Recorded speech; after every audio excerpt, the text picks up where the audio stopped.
lutte. Allez, allez. Qu'est-ce qui se passe exactement? C'est un rep, c'est le max de répétition dans chaque atelier. Tout ce qui est dips, pompe et...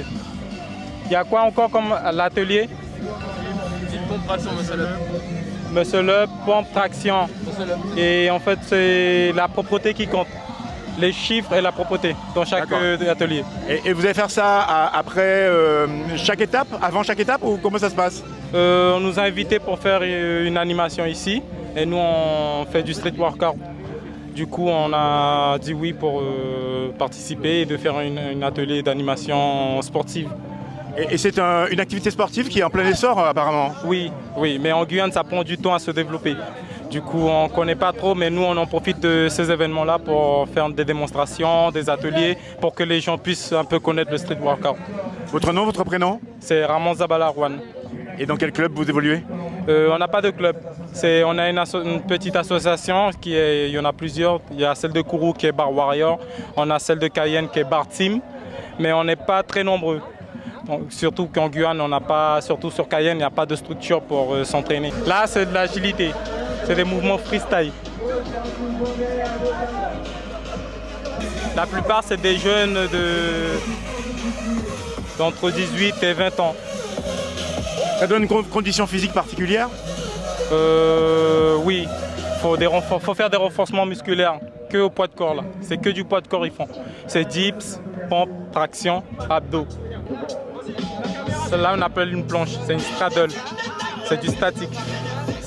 Là c'est pas vraiment avec du mouvement, du balancement, mais c'est plus avec de la force. Et ça demande beaucoup de concentration. Oui voilà, c'est un peu de la gymnastique aussi. Vous voyez? Ça demande beaucoup de force et de concentration, surtout de souffle. J'imagine qu'il a déjà beaucoup sollicité ses muscles tout à l'heure. Oui, voilà, parce qu'ils ont déjà passé aux ateliers, on est vers la fin de l'atelier. D'accord. Et là, on est sur le DOCO où il doit faire tous les ateliers. Ils ont 2 minutes pour passer dans tous les ateliers en faisant le nombre max de répétitions. D'accord, il n'y a pas beaucoup de filles qui participent, pas beaucoup de femmes. Hein? Non. Ouais. Les femmes sont, je sais pas, c'est peut-être parce qu'ici c'est plus entre garçons, mais normalement en France, il y a beaucoup de filles qui font du street workout. Mais en Guyane, c'est peu connu pour les garçons, donc imaginez-vous pour les filles, c'est encore plus compliqué. Eh ben, je vous remercie. Merci à vous.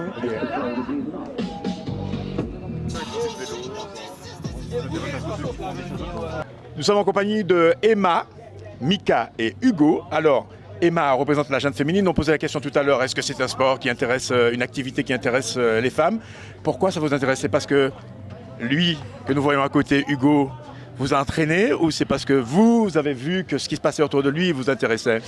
J'ai commencé avant qu'on se rencontre et en fait ça m'a intéressée parce que déjà il n'y avait pas de jugement particulier, mais par contre les femmes on a plus de mal à aller vers les compétitions, beaucoup plus, et on est toujours moins.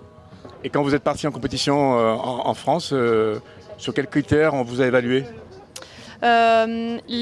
C'était force statique, force dynamique et agilité. Qu'est-ce que ça vous a apporté physiquement depuis que vous pratiquez? Déjà, je suis plus stable musculairement et aussi juste un groupe de personnes avec qui partager ce sport, juste c'est dingue. Donc il y a une passion qui se partage et une joie qui se communique, ça se voit. Alors, rapprochez-vous Mika, rapprochez-vous. L'idée pour moi c'est de savoir comment, quand vous partez dans une compétition, parce que là c'est un peu entre amis, on est détendu, mais il y a forcément un peu de pression, un peu de tension quand on est en compétition. Qu'est-ce qu'on vous demande en compétition, au niveau français par exemple?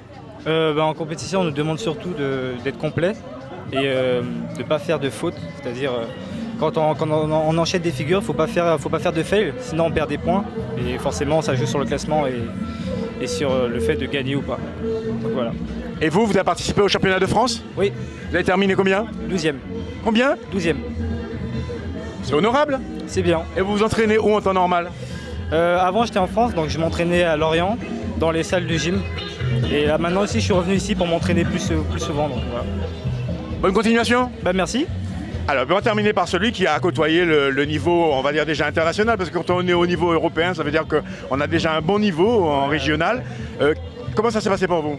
Quand je suis arrivé en métropole il y a 3 ans, j'avais déjà fait quelques compètes, donc les championnats d'Europe étaient en Allemagne. Donc j'en avais déjà fait 2 ou 3 des compètes en Allemagne. Et là j'ai vu qu'il y avait des qualifications, j'ai participé, j'ai été pris. Et on y a été, il y avait une catégorie pro et une catégorie élite. Donc moi j'ai participé à la catégorie pro, on a fini 2e avec un autre Français, qui lui a fini 1er. On représentait la même marque, Street Workout Athlete. Elle est là, elle est sur la peau. Et voilà. Et ici en Guyane, quels sont les spots sur lesquels vous vous entraînez? À Kourou, parce qu'on a, d'ailleurs les gens ne le savent pas assez, on a le plus grand spot de la Caraïbe, qui est sur la plage de la Cocoterie. On essaie de faire en sorte qu'il soit construit aussi à Rémire. Donc c'est peut-être en train de se faire, on ne sait pas trop encore. Puis on aimerait bien qu'il y ait un parc aussi à Cayenne, parce qu'à Zéphyr ils n'ont pas de bar, et ils ont fait la demande pendant 5-6 ans, toujours rien. Et puis Macouria de temps en temps. Mais écoutez, on vous souhaite quoi pour la suite? Alors j'ai refusé les championnats du monde là il n'y a pas longtemps. Pour quelle raison? Parce qu'il y a trop de problèmes d'organisation, et puis c'est au dernier moment, donc pas le temps de prévoir un visa, puisque ça se passe en Russie. Et c'est tendu en ce moment. En ce moment, c'est plutôt tendu. Ouais. Et non, là, en ce moment, je prévois de faire une compétition peut-être début janvier en Guyane. Ça serait une compétition comme il n'y a jamais eu en Guyane.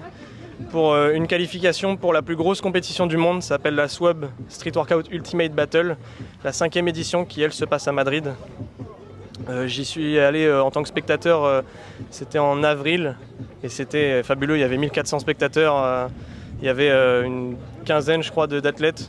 Et c'était les meilleurs au monde. Alors on entend la musique là quand vous êtes comme ça à la fraîche, on va dire, mais en compétition, est-ce qu'il y a aussi des disciplines où la musique est partie intégrante, comme des freestyles ou des parties un peu plus artistiques?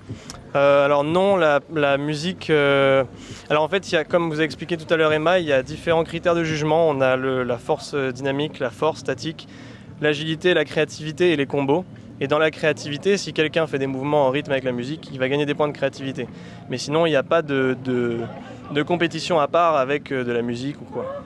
Et dans certaines compétitions, on choisit la musique sur laquelle on passe. Dans d'autres compétitions, c'est strict, dont les championnats du monde, où d'ailleurs les chaussures sont obligatoires, ce que je trouve pas trop normal. Certains championnats du monde se sont passés sur une plage à 30 degrés, garder les chaussures à la plage et plus les t-shirts, où en plus on choisit pas la musique, c'est trop compliqué. Mais la plupart des compétitions, fort heureusement, on a le droit de choisir les musiques. Eh bien merci et bon vent. Merci à vous.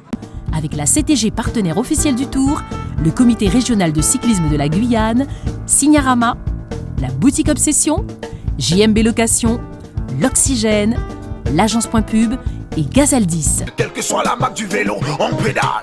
Pédale vélo.